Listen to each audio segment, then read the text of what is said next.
Well, I am really excited about this subject. This is one of the subjects that really thrills me. That's why it's called Exciting Archaeology, according to me.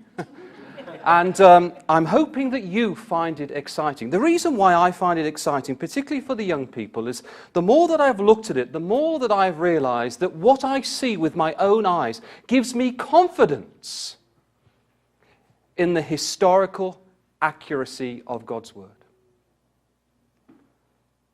And by doing that, it has actually built my own personal faith.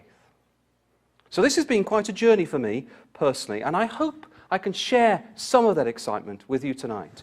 And hopefully there'll be something for the younger ones tonight too. Well, first of all then, what I want to talk about, because it's the theme for the week, particularly with the adult classes, is Daniel. So we're going to look at Babylon tonight. Now, when we talk about the subject of Babylon, there is a gentleman on the screen that was instrumental in its discovery. It was a very special German archaeologist. His name was Robert Koldewey. And he led a German team from 1899, so the end of the 19th century, right through to 1917. And he discovered Babylon, the Babylon of Nebuchadnezzar, the Babylon of the 6th century BC. And it was an extraordinary find. Now, you might have found in your own personal experience that archaeologists are not great personalities. With the exception of Brother Lane Rittmeyer, of course. But they're not great personalities, and one thing they certainly hate doing is entertaining the media. And this was no different 100 years ago. So there was another gentleman here called Delich. He was Friedrich Delich, and he was an Assyriologist. His job was to look at Akkadian, ancient Babylonian texts, to decipher the texts, and to interpret and to write down what he had found. Now, he was quite a charismatic man, and he was very happy to entertain the media. So in 1902, and I want you to imagine this, you found Babylon, you found the Babylon of Nebuchadnezzar. It was a momentous find. And so a series of lectures were conducted in 1902, and they were called Babel and the Bible. And it was all about this great discovery in Babylon and how these artifacts support the evidence of the Bible. Now, this drummed up so much excitement that, in fact, the first two lecturers were attended by the European Kaiser, right? The European emperor attended these. Now, I wonder if we had a great special effort at Hall Green back in Birmingham, whether we could pull in Theresa May. Could you get Donald Trump? Well, they are Bible believers, aren't they? But that's the spirit of the age. 100 years ago, people were interested. Now, also, this was quite a significant moment in the history of Germany, because if you just take your minds back at the end of the 19th century, Germany was emerging as a world power. And when they discovered all these artifacts in this great city of Nebuchadnezzar, they saw that as an opportunity to demonstrate their scholarship to the world. And many history books have been written about this discovery, and many historians have concluded that this was one of the catalysts for the First World War, when Germany really flexed its muscles and took on the world. Quite extraordinary. That's not our subject tonight, but this was highly, highly significant. Well, what we're going to do, we're not going to be too long tonight. We're not going to visit them in person, but we're going to have a whistle-stop tour around some museums. So, do you recognize that museum? Those just about there should, right? It's the British Museum. Who's been to the British Museum in London? Yes, a few. Well, personally, I think it's the best. A terrific amount of Bible archaeology is there. This is called the Great Court. A lot of money has been invested in the British Museum. And I try and pop in at lunchtimes, because I work in London, and go around when I can. Closer to home, I've mentioned this one before, I think. Do you recognize that museum? And then, has anyone been there? Yes, Peter? Yeah, the Metropolitan Museum. Has anyone been to the Metropolitan Museum? A few hands. You should. It's just in New York. Right? Huh? Just, yes. It's owned by a group of Jews. And if I were to say, as you go around, there's a room called the Gold Room. And as you go in, it's full of golden lions. And then as you go to the end of the room, there's a silver room. And guess what? What's in there? Silver leopards. And it goes on and on. And this is a Jewish group of financiers that are very proud that they are the Jews and God's people and that they have survived the image of Daniel chapter 2. And it's all there on show. It's quite extraordinary. The Metropolitan Museum. I do encourage you to go. And that's one of the great libraries there at the Met. Now, I've mentioned this before, so I'm just testing your memory. Do you recognize that museum? It's the Pergamon Museum. They're redeveloping that because they want to show a bigger display of the Ishtar Gate. And this is something that we went to just last year. So, with that background and that introduction, I want you just to try and take your minds back, and the young people, try to take your minds back to 600 BC, 2,500 years ago, and we have Nebuchadnezzar ruling the world. And this was a man who was obsessed in building for 70 years. He put together one of the biggest building programs ever known in history. Great temples and buildings and libraries. All that was part of the great, magnificent Babylon. And this illustration here just gives you an idea, gives you a good sense, doesn't it, as to what kind of city this was. It was one of the marvels of the world.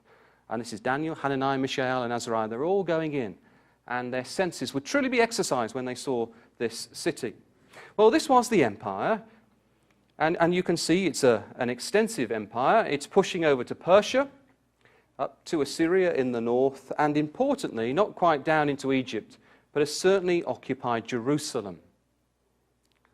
That's why Daniel and his three friends, that's why Ezekiel went a little later, went into exile. So that's the extent of this empire. And what we need to appreciate is that as Bible students and as Christadelphians, we accept slides like that. You go 100 years back, and this was really up for debate. Now, one of the great things of the British Museum is that Robert Caldevet brought over a lot of the bricks that were discovered in ancient Babylon. There is a room in the British Museum that is probably twice the length of this room. And there is a cabinet up against the wall for its full length. And I think from memory there are 3 ledges. And in that cabinet are just hundreds of bricks with Nebuchadnezzar's inscription. Now, if you go around the Metropolitan Museum, there is one big room with 1 brick. And all the Americans go, "Oh, that's amazing." And I'm going, "Go to the British Museum." That is true. That is true. But there is Nebuchadnezzar's imprint, his inscription. This was a man. And we're going to look at that tomorrow, God willing. This was a man who loved himself, who loved his city. This was Babylon that he had built. And until the end of the 19th century, none of these things had been discovered. You imagine, for the first time, you're Robert Caldevet, and you find hundreds of these bricks that have Nebuchadnezzar's name in. It was an extraordinary find. Well, we mentioned this before. What is that building? Come on, it's not that late. It's the Ishtar Gate. You sound like the teenagers. It's the Ishtar Gate, right? And you can see that it's in this beautiful glazed blue, okay? And there you've got the Temple of Ishtar, and we'll look at that in a moment. The younger ones haven't seen this. My children hate me showing this picture, so I do apologize for the repeat, but I am missing them. You can see they took it very seriously. They have their clipboards, and we went round together as a family, and those smiles continue throughout the day, I can assure you, and they made very copious notes. Now, can you remember, for the younger ones who didn't hear my talk earlier this week, what is there in the background? Well, that is yes. Oh, they did? Sorry, I didn't hear that. The palm trees, so we've got 70-foot palm trees. This is actually the facade, for those who didn't hear me a little early in the week, this is actually the facade of Nebuchadnezzar's courtroom. So where my children are standing, that's exactly where Nebuchadnezzar would have sat. as I'm standing now, perhaps that's where Daniel stood. That's the very facade that he would have seen. And you can well imagine I was up there touching it, putting my oily fingers everywhere. It was amazing to actually touch this kind of history. And we'll look at that in a moment. But that was the facade. This is Nebuchadnezzar's courtroom, the greatest king, arguably, the world has ever seen. He is the head of gold. He is making decisions on literally millions of people every single day. And that's the courtroom. And the reason why his courtroom is so pretty and beautiful and flowery is because his god was Nabu, or Nebo. And we've already told you that Nebo was the god of wisdom, culture, and literature. This was a highly sophisticated king, a man of education, a man of learning. And this is why, shall we open up our Bibles? This is why the very first thing that Nebuchadnezzar does is educate these young men, these children of the king's seed. Look at this then, and it's all very consistent. It's consistent now because we now know it. 100 years ago, we didn't know. Daniel chapter 1 and then verse 4. And this is all about the type of young people Nebuchadnezzar wanted to bring into his kingdom. Children in whom was no blemish but well favored. They were skillful in all wisdom and cunning in knowledge and understanding science, and such as had ability in them to stand in the king's palace, and whom they might teach the learning and the tongue of the Chaldeans. Okay? This is what he wanted to do, because he was subject to Nebo, or Nabu, who was the god of wisdom and understanding. And the very words are used here in verse 20. And in all matters of wisdom and understanding, at the end of the 10-day period that the king inquired of Daniel, Hananiah, Mishael, and Azariah, he found them 10 times better than anyone within the king's court. So it's all very consistent. This is what I love about Bible archaeology. Well, when you look at the Ishtar Gate here, you get a real feel for how impressive this was. I believe Daniel went through this gate. This was the major gate. And we're going to see a superscription that's there, which you had to read and agree with before you were allowed into the city. It's overwhelming, isn't it? You imagine that you're Daniel and you've just been living in Jerusalem and you're a teenager. And then suddenly you see this splendor and opulence and this grandeur all around you. And all the learning that we talked about the other day. It would have been absolutely overwhelming, the sheer beauty of its architecture. Well, when you look at the Ishtar Gate, and the Ishtar Gate was really the jewel in the crown of ancient Babylon, Nebuchadnezzar rebuilt Babylon. It had been destroyed by Sennacherib around about 100 years earlier. And he rebuilt the Ishtar Gate 3 times. This was the jewel in the crown. This was most special. And as you look at the Ishtar Gate, you can see these very unusual animals. And as you look at these animals, particularly the young people, you know of Daniel's dream, his vision in Daniel chapter 7, where you have all these unusual animals that are presented to Daniel. And they are describing nations that will come upon the earth, that will come against the nation of Israel, that starts with Babylon and runs all the way down to a terrible beast, exceedingly. Remember that? With 10 horns. Well, when you look at the Ishtar Gate, you can see all these unusual animals. As Daniel received this vision, he would have looked around him and realized that his vision was very consistent with his surroundings. So here then you've got something called Sirush, which is a dragon, and this spoke of Marduk. Now Marduk was the patron god of Babylon. He was the chief god. Nabu, Nebuchadnezzar's god, was the son of Marduk. And he's represented here as this dragon. And you can see dragons everywhere. Now, please appreciate, this is a photograph. And it's not a reconstruction. This is the mosaic. This was the one that was built 2,600 years ago. And it really is that color. There is no fading. It was utterly brilliant, what Nebuchadnezzar did. The other one is Uruk, which is a young bull, and it relates to Baal, the storm god. So you've got all these unusual animals here. Now, as I said, as you look at the Ishtar Gate, it was one of 8 gates in the perimeter of Babylon, and you would have to read this this set of sentences, really. It was a statement, a long, long statement of Nebuchadnezzar. And you had to read it, and that's Lindsay and the children trying to decipher Akkadian. They failed. But thankfully, there's something in English. Okay, and this is what it says. And just read this carefully. When I read this, I was a little surprised. It wasn't something I was really expecting. Nebuchadnezzar, king of Babylon, the faithful prince appointed by the will of Marduk. So Marduk, can you remember? He's the dragon. He's the chief god. The highest of the princely princes. So he's the chief god. He's beloved of Nabu. That's Nebuchadnezzar's god, the god of wisdom. Of prudent counsel, who has learned to embrace wisdom, who fathomed their divine being and reveres their majesty.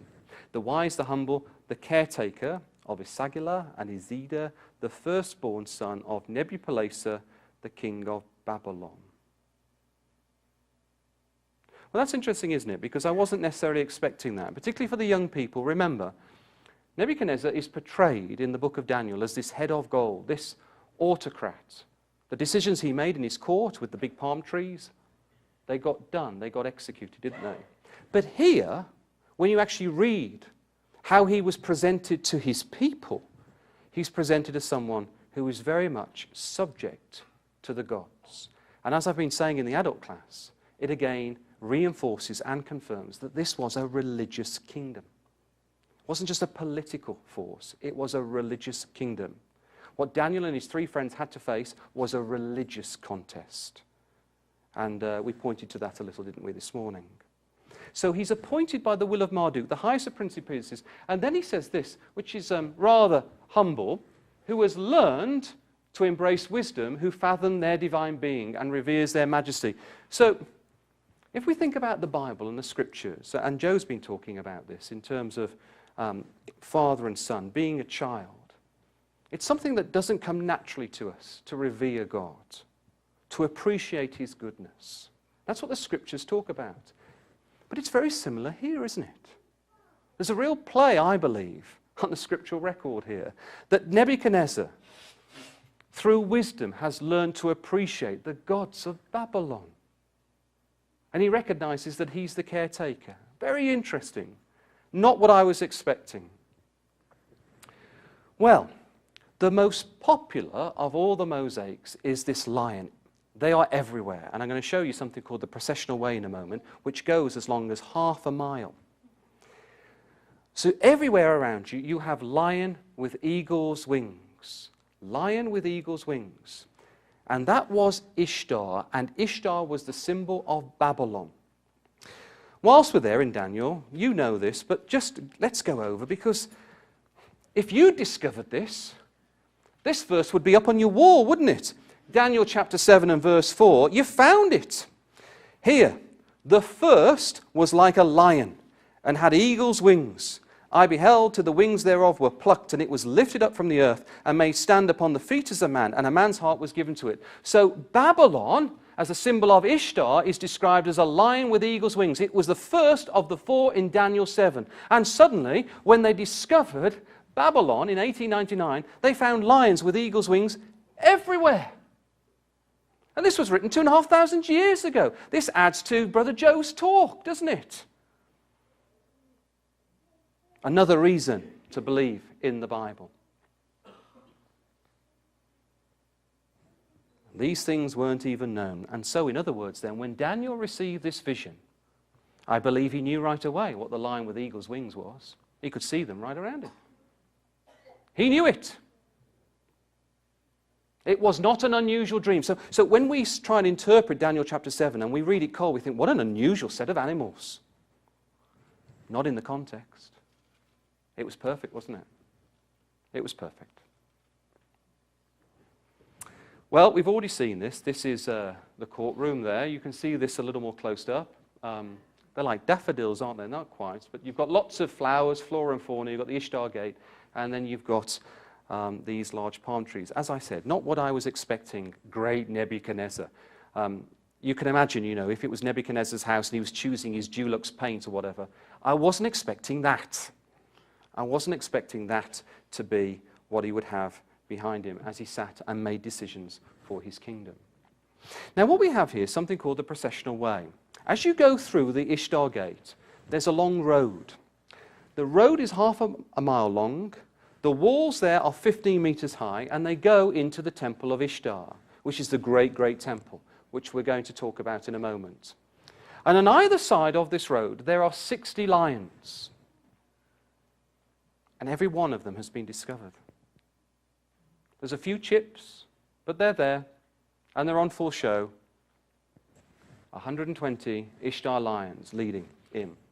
And what happened, there were great processions, particularly during New Year's. And New Year, you'd have Adad, you'd have Ishtar, and you'd have Marduk, and you'd have various statues of them, and you'd go through the Ishtar Gate, you go down the Processional Way, and then you would then celebrate in the Temple of Ishtar. That's what you would do every single year. Daniel was in Babylon for 70 years. Perhaps then he saw 70 of these. 70 of these. It helps us to appreciate the kind of life that this man had to lead. A life of separation. He saw everything, brothers and sisters, young people, yet he still remained faithful to his God. Now, as you go around this museum, and I do recommend for you to go, I'm not on commission, but it is a great, great museum. It's one of the great museums of the world. And what you find as you go around the museum, in the corner, there is a reconstruction of Babylon. And it's in a little glass box. And it's built by Robert Caldevey 100 years ago. So when he discovered all these artifacts, they were brought back to Berlin, funded by the government, and they built the Pergamon Museum to house Robert Caldevey's archaeological finds. And near the end of his life, he built this little reconstruction, and it's an amazing reconstruction. It's like a Lego set. It's not a Lego set, but it's like that. As you look at it, it's beautiful. And just look at that. There's Lindsay at the back there, and it really is amazing. And it's to scale.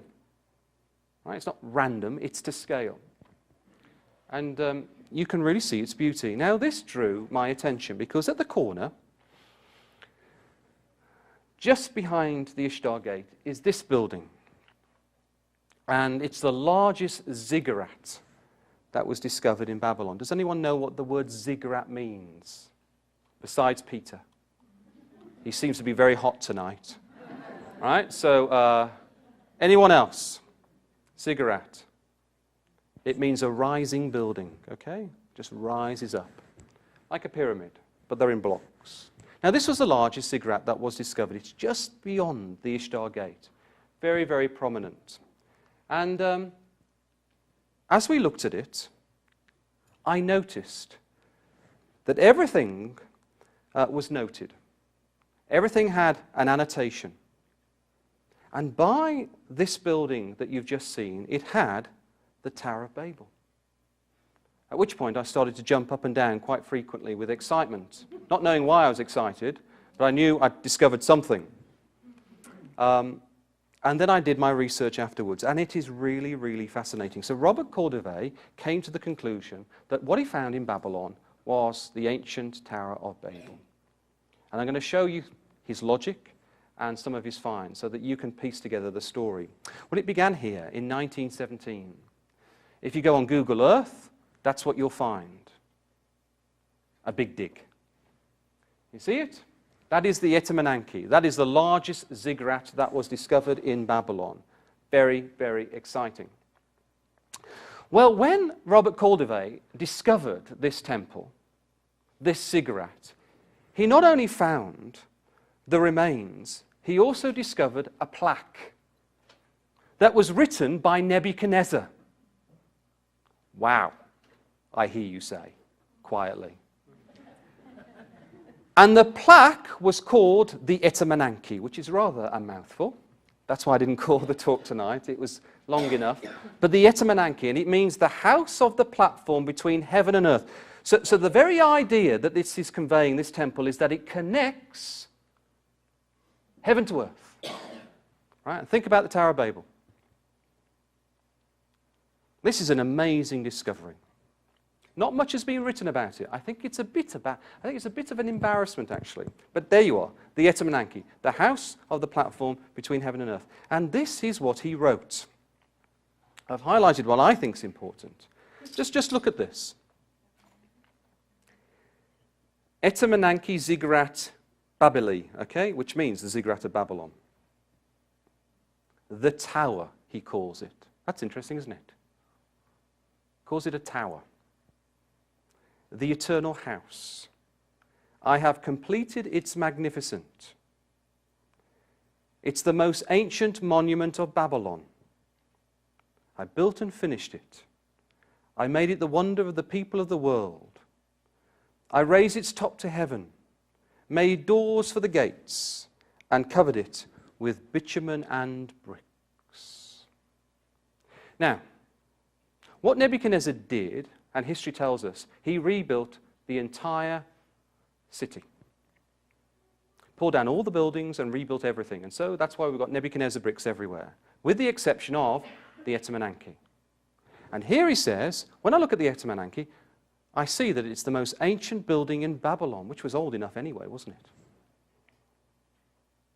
And I restored it. I didn't knock it down, I restored it. And I made it into its former magnificence. So it became a wonder in the world. Now, where was all this going on? Can you remember? Well, let's have a look at Daniel chapter 1. Where did this place happen, right? Well, it was, yes, thank you. It was in the land of Shinar. So, with the land of Shinar, let's just go back, just in case we need to be reminded, because it is a lovely connection. And when we go back to Genesis chapter 10, I want you to appreciate, everyone, that the word Shinar has not been used for 1,000 years. I'll repeat that. The word Shinar has not been used for 1,000 years. And Daniel now, under inspiration, uses it. Why? Because we're Bible students and he's saying, go back to when this was used. And it's here in Genesis 10 and 11. It is an ancient name. It was archaic. It was never used. But Daniel uses it because he's taking us here. Well, you know what happens. The Tower of Babel is built. I don't need to tell you that, but there's a little detail here hidden away which I thrilled over. Look at this. Genesis chapter 11, verse 1. And the whole earth was one language and in one speech, and it came to pass as they journeyed from the east, they found a plain in the land of Shinar. That's Daniel 1. So it connects the thoughts. Nebuchadnezzar built his city in the land of Shinar, in the very location of the Tower of Babel. We've got to determine whether the Tower of Babel still existed or not, but it was in its former location, at least. And then it says, and they said one to another, go, let us make brick and burn them throughly. And they had brick for stone and slime they had for mortar. And they said, go, let us build us a city and a tower. This was the first city. This was the challenge to God. God is going to disperse this people and give them different languages. This was his anger. Let us build us a city and a tower, notice. Nebuchadnezzar talks about the tower here, whose top may reach unto heaven, the Etemenanki. It's virtually the same words, isn't it? And let us make a name, lest we be scattered abroad upon the face of the whole earth. Now, the little detail I want you to notice is how they built it. They had brick for stone, and I've got, in the King James, slime. Which doesn't sound too good. What have you got? Has anyone got anything else? Bitumen. I've got there, Brother Jim. Bitumen, right? Bitumen. It's the word bitumen. Bitumen and bricks here on the Etemenanki. Nebuchadnezzar. His very words. And what we got here, brick for stone and bitumen they had for mortar. Isn't that amazing? If you come back to Daniel here, right? If you come back to Daniel, remember what we were talking about this morning. Can you remember? We were talking about Daniel's 3 friends. And notice in verse 1, where the golden image Remember, Nebuchadnezzar, he felt that he would live forever, so he built this golden image. He wasn't going to believe in the image of Daniel. So there we read in verse 1, Nebuchadnezzar the king made an image of gold whose height was 60 cubits and breadth thereof 6 cubits. So we've got this 6, 6, and then we've got the other 6 with the introduction of the instruments there. So we've got the number of man, which we looked at this morning. He set it up in the plain of Dura. Have a look in your margin. Where's the plain of Dura? It's the plain of Shinar. It will take you back to Genesis chapter 11 and verse 2. So can you imagine, young people? There was the golden image. There was the fiery furnace. Daniel's friends were commanded to, well, it wasn't bow down, it was to fall down. And I believe they could see not only the golden image and not only the fiery furnace, I also believe, quite strongly actually, I believe they could see the Tower of Babel. And the Tower of Babel was the curse of God when man tried to defy God, when they tried to make a name for themselves. And so God, he intervened and he spread them and he changed their languages. So when they were there and they could see the Tower of Babel, this would be something that would give them a lot of confidence, wouldn't it? God was going to do it again. Nebuchadnezzar was trying to reverse everything that was going on there. They would have had a lot of confidence. So I think that was going on. Now let me just tell you a bit about this Etemenanke. Well, the first thing, as we've said before, Daniel's name was Belteshazzar, and one of the names there, or the meanings of his name, is the keeper of the hidden treasures of Bel. There are a number of translations for that name, Belteshazzar, but particularly for the young ones, one of the translations of the name Belteshazzar is the keeper of the hidden treasures of Bel. And we know, because we can read it here in Daniel chapter 1. Can we just read together verses 1 and 2 of Daniel chapter 1? What was going on? How does this book begin? In the 3rd year of the reign of Jehoiakim, king of Judah, came Nebuchadnezzar, king of Babylon, unto Jerusalem, besieged it. So he comes down and takes Jerusalem. And the Lord gave Jehoiakim, king of Judah, into his hand with part of the vessels of the house or the temple of God, which was in Jerusalem, which he carried into the land of Shinar to the house or the temple of his God, and he brought the vessels into the treasure house of his God. Isn't it interesting that the name Belteshazzar could well mean the keeper of the hidden treasures of Bel? Daniel could have well have been given the responsibility of looking after these vessels. And here, it's in the house of his God. This was the prime temple in Babylon. And the prime temple in Babylon is the Etemenanke. So therefore, by deduction, it could well have been the Tower of Babel, that the vessels of Jerusalem were placed in the Tower of Babel. Can you imagine that?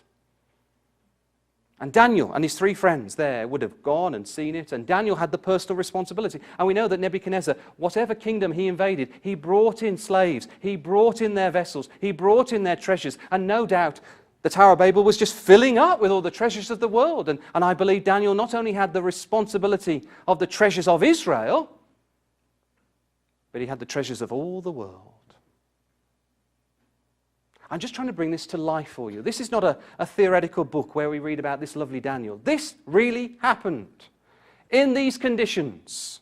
And it's marvelous. No wonder it says about Daniel, he had an excellent spirit. Well, I want to draw your attention to something I found very fascinating. So I told you, didn't I, that Nebuchadnezzar restored the Etemenanke, the Tower of Babel. But what did he do with it? If he restored it? Well, he put that blue top on it. That's what he did. The color of the Ishtar Gate. That's what he did. That's what archaeologists have concluded. That is the very model in Caldervey's case, right? And you know what that is? What do you think it is? What do you think? Closer up. What do you think the blue top is? It's a tower, yes? What did you say, sorry, Jim? Legos. No. Da-da. No. What do you think it is? What do you think that is? A tomb? Starts with a T, close. Yes, it's a temple. That's what he did. He put a blue temple on the top with these beautiful blue glazed bricks.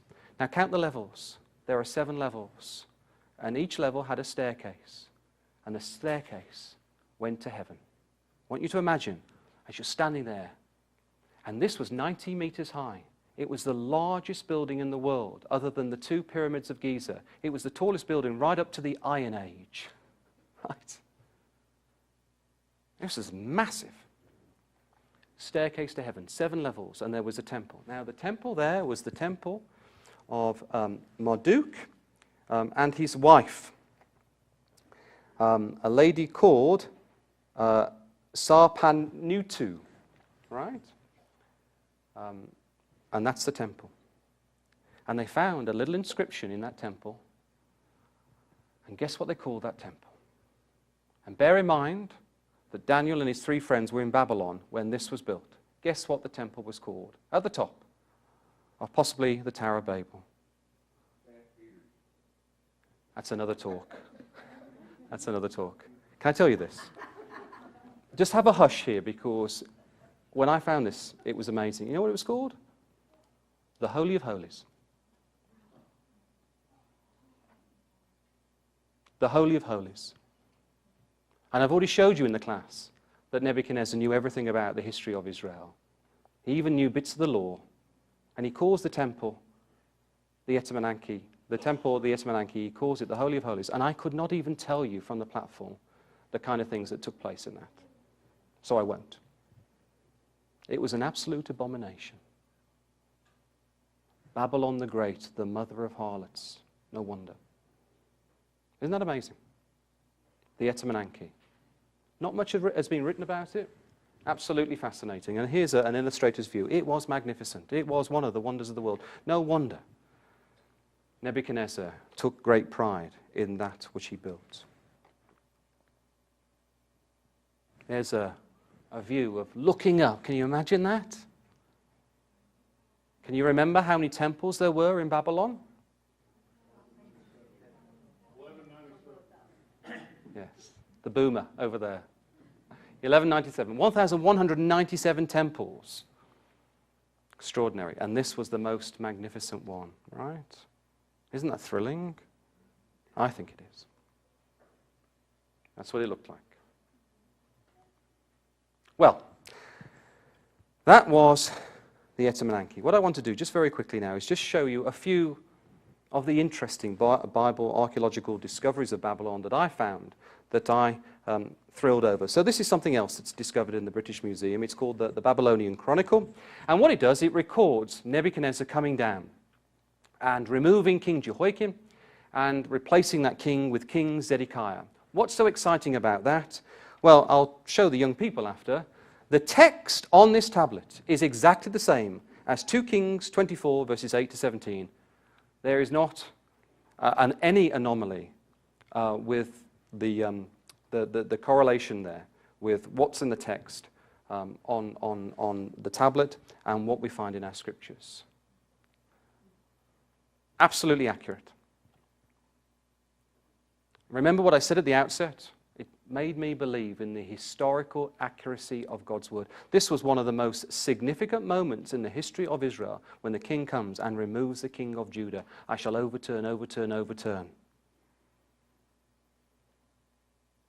It tells us also something that's not in the scriptures. It tells us that Nebuchadnezzar came down on the night of the 15th of March, 597 BC. Isn't that amazing? It tells us the very night. We don't get that in Scripture. The 15th of March, you can put that in your diary. The 15th of March, 597 BC. On that night, King Nebuchadnezzar came down and removed King Jehoiakim and replaced it with King Zedekiah. Isn't that wonderful? Well, this is the Cylinder of Nabonidus. This was discovered in the 1800s. It's very difficult to ascertain how it was discovered, but there you have it. It was found in one of the Ziggurats in Ur of the Chaldees, where Abraham came from in Genesis chapter 11. Why is this so interesting? Well, this cylinder mentions a man that until this discovery was found, there had been no other discovery of that name outside the Bible. So classically, scholars, historians, academics have challenged the authority of God's word because they're saying, well, if he was so important, well, why have we not discovered his name anywhere? Well, we did. I didn't. But it was found in 1854, and it's called the Cylinder of Nabonidus. And the name Belshazzar is mentioned. Belshazzar. Who was Belshazzar? Can you remember? Can I say that? Can I say this? He was the idiot, right? He was the idiot. So let's go to Daniel chapter 5, and let's remind ourselves of this idiot, right? Daniel chapter 5. So this was discovered in 1854, this cylinder, and I want to remind us of this man, the most foolish of all the kings of Babylon, who should have known better. He should have followed the ways of his grandfather Nebuchadnezzar. And this is what it says here in Daniel chapter 5. Belshazzar the king made a great feast to 1,000 of his lords and drank wine before the 1,000. Belshazzar, while he tasted the wine, he commanded to bring the gold and silver vessels which his father, it should be grandfather, Nebuchadnezzar had taken out of the temple which was in Jerusalem, that the king and his princes and wives and his concubines might drink therein. So they brought in the golden vessels. So I want you to imagine this picture here. This scene. There was Belshazzar. He had no regard for the God of Israel. He says, go in, get those vessels, the vessels that Daniel was overseeing, but perhaps he wasn't overseeing them now because this man knows nothing about Daniel. He says, bring them all in, we're going to fill them with wine, and we're going to become totally intoxicated. And they get drunk. But as soon as those vessels touch their lips, the curtains of Babylon are drawn. The city is going to come to an end that night. The foolish, foolish, foolish king. Now, this was discovered in 1854. It's called the Cylinder of Nabonidus. Nabonidus was the father, he was the son-in-law of Nebuchadnezzar, and he writes a little prayer to Marduk about his son. Right? And it's a private prayer. Now, parents, we have private conversations, don't we, about our children? Right? A few smiles. This king's no different. Look what he writes. He says, as for Belshazzar, the eldest son, my eldest son, the offspring of my heart, the fear of thy great divinity, cause thou to exist in his heart, and let not sin possess him. Let him be satisfied with the fullness of life. There's a real sense in those words that Nabonidus is very concerned about Belshazzar, that he's going off track a little. Maybe he knew that he liked extravagant banquets. And he's concerned. This is real concern of a father about his son, isn't it? And look at Daniel chapter 5.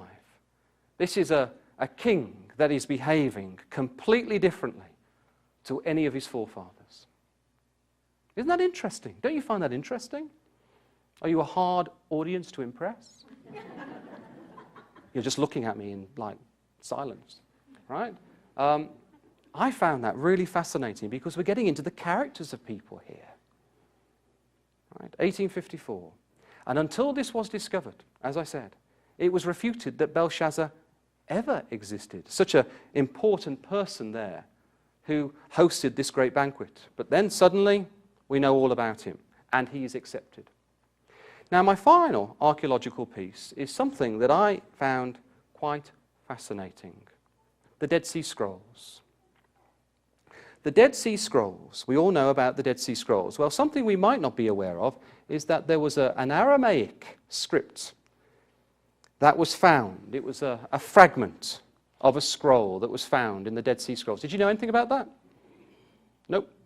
Okay, well, a little bit of fragment was found in the Dead Sea Scrolls. And this is what was written on them. It concerns the same king that we were talking about just a moment ago. And he says there, it's about, I'll read the full text. It's the prayer here of Nabonidus. You've got the summary on the screen. The words of the prayer which Nabonidus, king of Assyria and Babylon, the great king, prayed. So he's the son-in-law of Nebuchadnezzar. He's the father of Belshazzar. So it's another prayer. Found in the Dead Sea Scrolls. Prayed when he was infected with a nasty skin disease by the ordinance of God, most high in the city of Timur. And then we get to this section. Look at this. Nabonidus says these words, "I was infected with a nasty skin disease for many years. But when I confessed my sins and my faults, he granted me," this person is totally unidentified, "he granted me a verdict. And there was a Jew, and he wrote and told me to give honor to the name of God Most High." Now, the vast majority of authorities believe that this is genuine. There are just a few. That's why I mention it, because I want to be absolutely transparent with you tonight. There are a few that refute it, but the vast majority say that this text is genuine. So with those thoughts, can you, again, have a look at Daniel with me? Daniel chapter 3. Is there a message that Daniel had? In every king he went to, what was he saying? You know what he was saying. Daniel chapter 3, verse 26. Well, this is the account of Hananiah, Mishael, and Azariah. Then Nebuchadnezzar came near to the mouth of the burning fiery furnace and spake and said, "Shadrach, Meshach, and Abednego, ye servants of the Most High God." Where had Nebuchadnezzar got that from? Well, we go over a chapter or a page to chapter 5 now and verse 18. "O thou king." Now he's talking to the son of the person who wrote this text on the screen. "O thou king, the Most High God gave Nebuchadnezzar thy father a kingdom and majesty and glory and honor." And then finally in verse 21, "And he was driven from the sons of men, his heart was made like the beasts." This is Nebuchadnezzar, who was made into a beast for 7 times, and his dwelling was with the wild asses. They fed him with grass like oxen, and his body was wet with the dew of heaven, till he knew that the Most High God ruled. It was a repeated message. It was known by the court.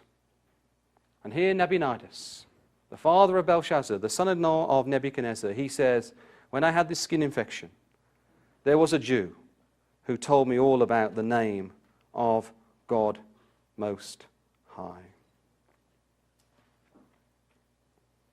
Well, young people, hopefully I've conveyed some of the enthusiasm I have for this subject.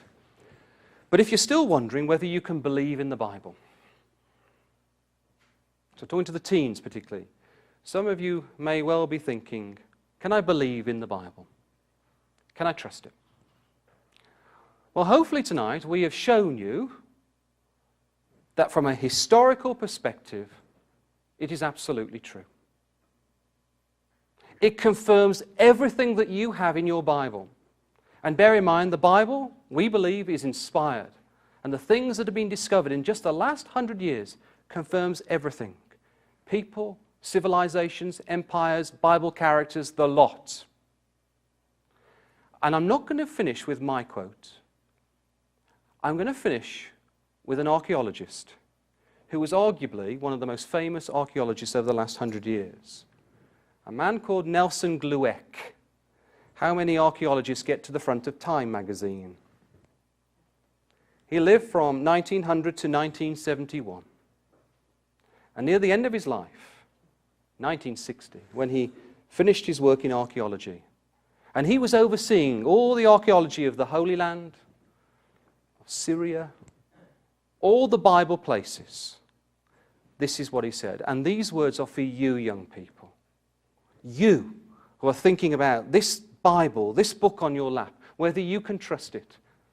This man completed 1,500 individual digs in his life. And this is what he said. As a matter of fact, however, it may be clearly stated categorically that no archaeological discovery has ever controverted or contradicted a single biblical reference. That's amazing, isn't it? That's amazing. Scores of archaeological findings have been made which confirm in clear outline or exact detail historical statements in the Bible. That could be a Christadelphia, but it's not. It's a leading authority in archaeology. So I put it to you, young people. I can ask you the question. Can you believe the Bible? Yes, you can trust it. And I'll go further than that. You can trust it with your life. Thank you.